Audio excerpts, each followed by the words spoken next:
কালকে কি হবে এটাই তো জানি না, এখন কি হবে তাই জানি না, পিছনে কি করছিলাম এটা মনে রাখতে পারেন।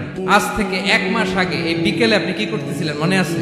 এত দূরে যাওয়া লাগবে না। আজ থেকে 1 সপ্তাহ আগে রাত্রে বেলায় কি খাইছিলেন মনে আছে? আজ থেকে 5 দিন আগে কোন জামাটা পরছিলাম মনে আছে? কি জানেন আপনি? কিছুই না। আমাদের জ্ঞানকে আল্লাহ বলেছেন কলিল।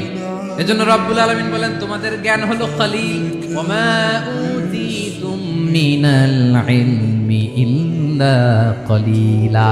একেবারে যত সামান্য জ্ঞান আমি আল্লাহ তোমাদেরকে দিয়েছি, আসল জ্ঞান ভান্ডার একমাত্র আমি আল্লাহর কাছে। তাহলে আমাদের জ্ঞানকে আল্লাহ কি বলেছেন? কলিল। একটু বলুন কি বলেছেন? কলিল মানে কি? একটা মহাসাগরের মধ্যে একটা চড়ুই পাখি যে যদি একটু পানি খায়, পানি খাওয়ার পরে ওই চড়ুই পাখির ঠোঁটে যে একটু পানি লেগে থাকে ওইটারে বলে কলিল।